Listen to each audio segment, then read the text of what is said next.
What's up, everybody, and welcome to another Manon's Minute, where today we're going to talk about something that I believe is pretty important, because there's a lot of people out there today, especially people who are new to the occult and to craft, who are just flat out afraid to ask questions, which I think is absolutely ridiculous.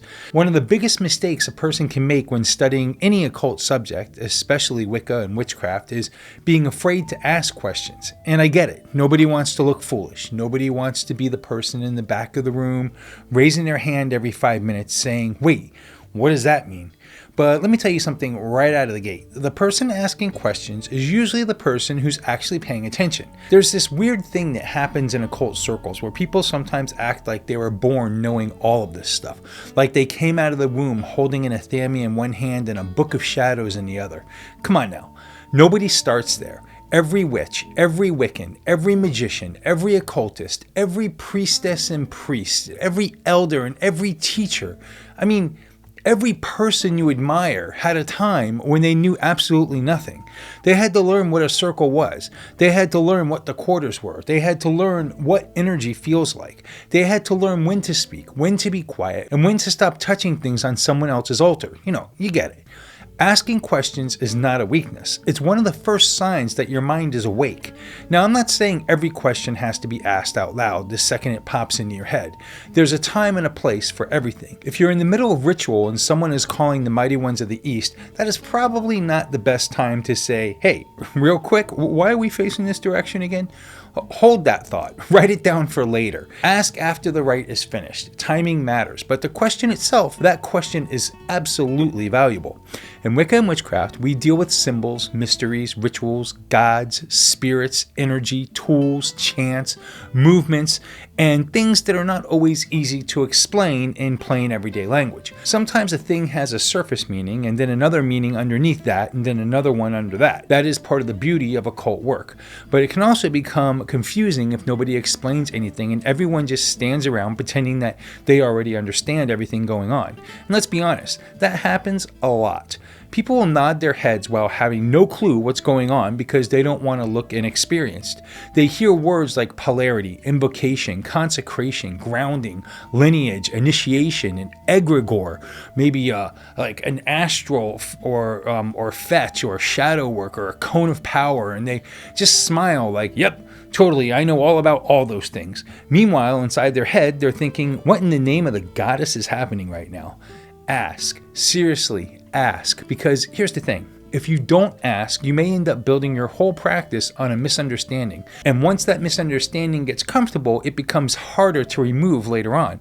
It's like putting a crooked shelf on the wall. At first, it's just a little off. Then you start placing books on it, and candles on it, and statues, and now the whole thing is leaning like it had 3 glasses of wine. It's better to fix it early. This is especially true in Wicca, because Wicca is a religion of practice. Yes, there are beliefs involved. Yes, there's theology. Yes, there are gods and Sabbaths and Esbits and rites and traditions and all that good stuff. But Wicca is not just sitting around believing things. Wicca is done. It is worked. It is experienced. You cast the circle, you raise energy, you honor the Lord and Lady, you move through ritual, you learn by doing. And when you learn by doing, questions are going to happen. Why do we cast circle? Why do we call quarters? Why do we use certain tools? Why does this tradition do something one way while another group does it differently? Why is the moon so important? What does initiation actually mean? What is the difference between worship, magic, and devotion? What does harm none actually mean? Why does this feel powerful sometimes and flat other times? These are not bad questions. These are the questions of a person who's becoming serious. Now let's talk about something else. Not every answer you get is going to be a good one. There, I said it. Just because someone answers confidently does not mean they're correct. Confidence and truth are not the same thing. Some people can be loudly wrong. Good goddess, if the internet has taught us anything, it's that a person can be completely incorrect with the confidence of a person explaining how to land a plane after watching one YouTube short. So when you ask questions, also learn to question the answers. That does not mean you become rude. It does not mean you challenge every teacher like you're in some courtroom drama, like, objection, high priestess, you're wrong or something. No, don't be that person. But it does mean that you should listen carefully. Does the answer make sense? Does it line up with the tradition being being taught? Does it have roots somewhere? Is it personal opinion being presented as universal law? Is it something the teacher actually knows, or are they just filling the silence? A good teacher will not be offended by an honest question. They might not answer everything right away because some things are better understood through experience. And initiatory Wicca, for instance, especially, there are some things that unfold over time. That is not always gatekeeping. Sometimes it's just how mystery works. You can explain what swimming is all day long, but until someone gets in the water, they do not really know the true feeling of it. Same thing with parts of the craft. But a good teacher should still be able to say something like, that's a good question, but you'll understand it better after this next step. Or I can explain part of that now, but not all of it yet. Or even, I don't know, but I will look into it. The last one really matters. Any teacher who cannot say, I don't know, should make your little witchy alarm bells go off. Because nobody knows everything. Not me, not your favorite author, not the elder with 50 years of experience. Not the person online with the dramatic cloak and the bookshelf full of skulls. Nobody. The occult is too wide, too deep, and too old for one human being to know it all.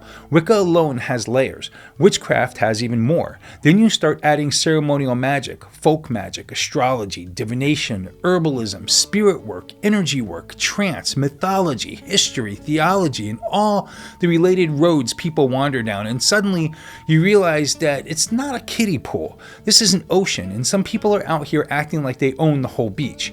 Nope. Ask questions, but also stay humble enough to know that some answers may change as you grow. That is another important point. The answer you need as a beginner may not be the same answer you need 10 years later. When you first ask, what is a circle? Someone might say it's a sacred space, and that's true enough for this moment. Later, you may learn it is also a boundary, a temple, a container, a place between the worlds, a magical engine, a ritual structure, and a spiritual state of mind all wrapped together. The first answer was not wrong, it was just the doorway. Some questions open doors, some questions open trapdoors. And yes, some questions open a can of worms so big you'll wish you'd packed a lunch.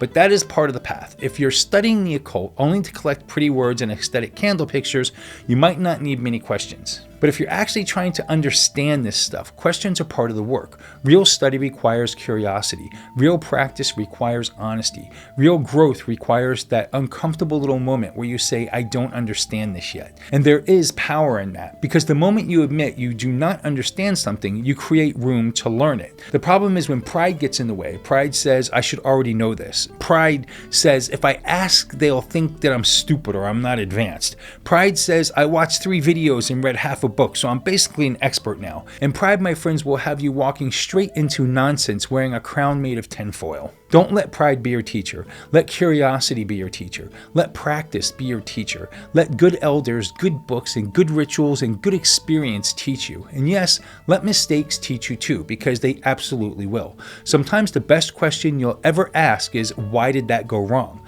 Not in a panicked way, not in a dramatic, the spirits hate me way, but in a calm, grounded way. Did I prepare properly? Was my intention clear? Was I emotionally all over the place? Did I skip steps? Did I misunderstand the working? Was this even the right thing to do? Those kinds of questions turn mistakes into lessons. Without them, you just keep repeating the same mess and calling it fate. And now let's talk about questioning books and online sources too. Please, for the love of all things holy and unholy, do not believe something just because it is printed in a book or said in a video. Books are useful, videos are useful, teachers are useful, but everything should be weighed. Who wrote it? Where did they get it from? Are they speaking from tradition, research, personal experience, or opinion? All of those can have value, but they're not the same thing. There's a difference between this is how my tradition does it and this is how all witches everywhere must do it. There's a difference between this worked for me and this is an ancient universal law. There's a difference between I believe this and this is historically proven. Learn to spot the difference. That skill alone will save you from a mountain of foolishness. Also, when you ask questions, ask them with respect. That does not mean you have to bow and scrape like you're speaking to royalty, but it does mean you should come in with a decent attitude. Can you explain why we do it this way? Will usually get you further than this makes no sense and I think it's stupid. Same question underneath, very different delivery. Don't be shocked when one opens a conversation and the others get you spiritually escorted to the door. And teachers, elders, and experienced practitioners need to remember this too. If someone is asking genuine questions, do not crush them for it. Do not make them feel small for not knowing. Do not hide behind mystery because you're too lazy to explain the basics. Yes, some things are oath-bound. Yes, some things are private. Yes, some things require time. But beginners are not annoying because they're beginners. They're beginners because they're at the beginning. We were all there once. A healthy occult community should welcome sincere questions. Not trolling, not arguing just to argue, not asking questions as a weapon, but real questions, honest questions, questions that come from wanting to understand. Because the craft does not grow through blind obedience. It grows through experience, wisdom, practice, and living connection. Wicca, witchcraft, and the occult are not meant to turn your brain off. They're meant to wake you up. They're meant to deepen your relationship with the world, with the unseen, with the gods, with the spirits, with nature, with yourself, and with the mysteries that sit just beyond the edge of ordinary life. So ask questions. Ask why, ask how, ask where it came from, ask what it means, ask what happens if it's done differently, ask what part is tradition and what part is personal style, ask what is symbolic and what's practical, ask what you're supposed to feel, and also ask what happens if you feel nothing. And after you ask, listen. Really listen, then practice, then think, then compare, then experience, then ask better questions. That is how you grow. Not by pretending, not by copying, not by swallowing everything whole, not by acting like every person with a pentacle necklace is automatically wise. You grow by walking the path with your eyes open. So if you're new to Wicca, witchcraft, or any occult subject, do not be embarrassed by your questions. Your questions are not proof that you don't belong. In many ways, they're proof that you're actually beginning, because the person who asks is seeking, and the seeker, if they keep going, eventually finds the doors. And once those doors are open, well, that's when the real mystery begins.